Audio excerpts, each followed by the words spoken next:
dapat sana sa Marilaki ako ngayon magte-test nung binago kong mga settings. Eh yun nga lang, sa kasamaang palad ay hindi muna tayo makakaakyat dahil sa mga pangyayari nitong mga nakaraang araw. Huwag na tayong humalo sa usapan na yun, okay? Kung ano man yung nangyari na yun, and kung ano man yung nangyayari ngayon, I'm just hoping for the best, na sana masolusyonan na yung problema. I have my own beliefs and insights. Para sa akin, alam ko kung saan nagmumula yung problema. It's all in the mindset of riders. Pag tinanong ako sinong dapat sisihin, kung sino yung nakasakay sa motor, siya ang dapat sisihin. Yun. Kung sino rider siya, nasa kanya sisi. Because it's all about the skill. It's all about skills. It's all about your knowledge, your skills, and your attitude towards riding. 99% of accidents are avoidable, and the top two things na dapat meron ang lahat ng rider is number 1, 100% control, and number 2, 100% stability. Actually, pag wala kang stability, wala kang control. Pag hindi mo kayang kontrolin, wala kang stability. So it's all about stability and control, 100% on all roads, every road. But anyway, so dapat sana sa Marilaki ako ngayon magte-test. The problem there is mindset.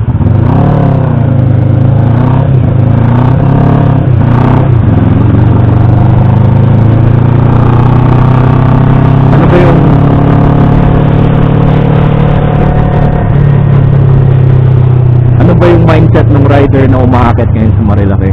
If I may ask, di ba? Ikaw, pag umaakit ka, anong mindset mo? I think phase 1 ng problema. Kuya.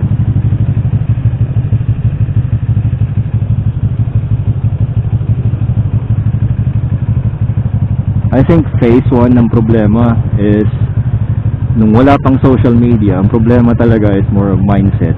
Ano yung kaisipan, ano yung personality ng rider na umaakit sa Marilaki. And sad to say, world history na, simula pa nung magkaroon ng tao, pinanganak na rin ang yabang, ang ego, ang pride.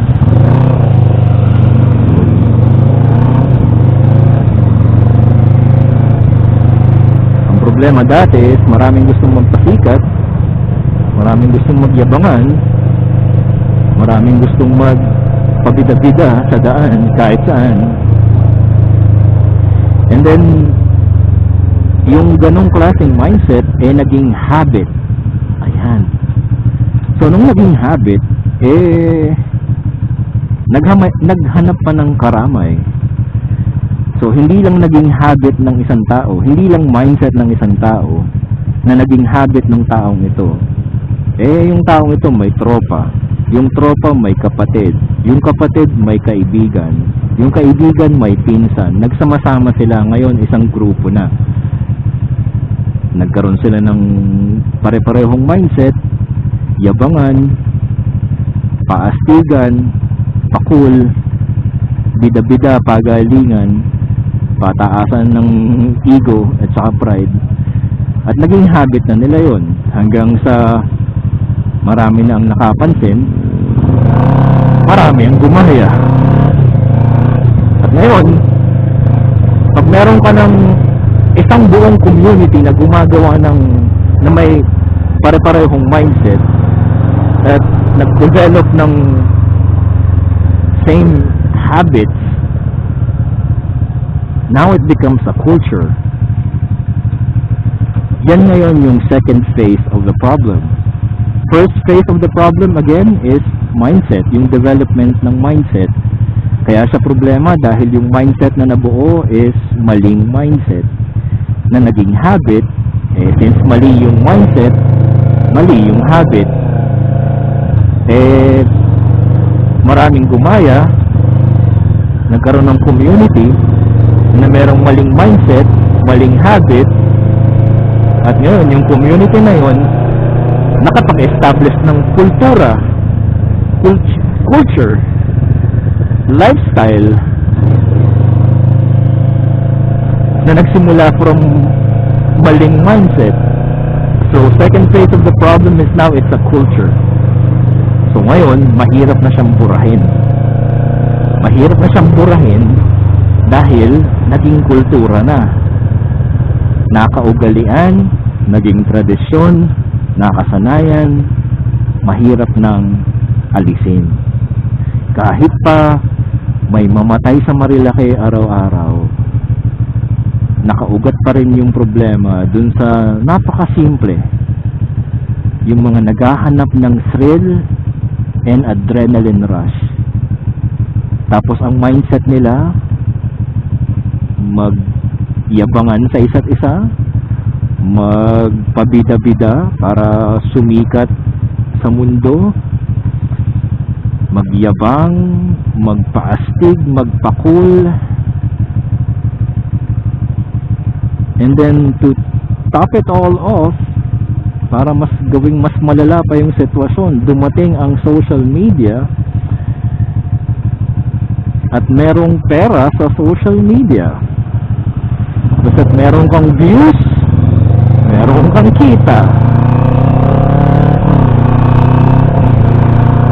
So ngayon, for the views, for the likes, for the followers, for the subscribers, gagawin ng lahat, makuha lang ang atensyon ng social media viewers dahil nandun ang pera eh. Ipatong mo yung problema na yun dun sa maling mindset, ayan na. Kaya nga sabi ko, kahit araw-araw may mamatay dyan,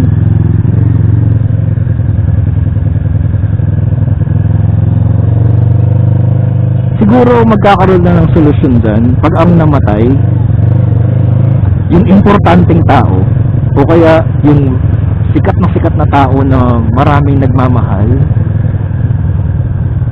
I don't know. Pero kung tayong mga ordinaryong mamamayan lang, wala. Magiging statistics lang tayo.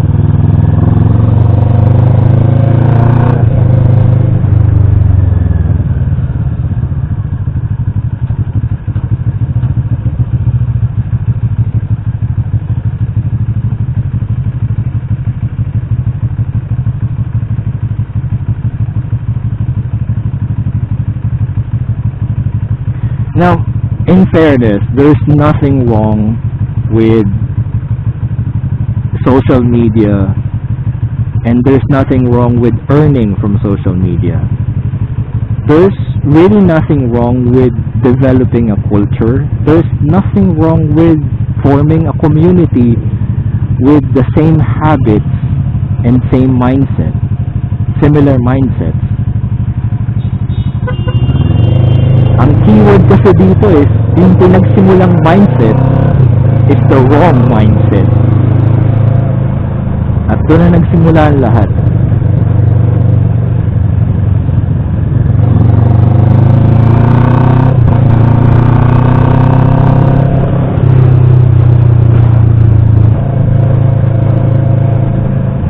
Kasi meron din naman mga riders na nagsimulang mag-ride with the correct mindset. And they're okay. They're doing great. Meron silang nabuong groups, meron silang nabuong community, meron silang nabuong culture, and they're doing really great.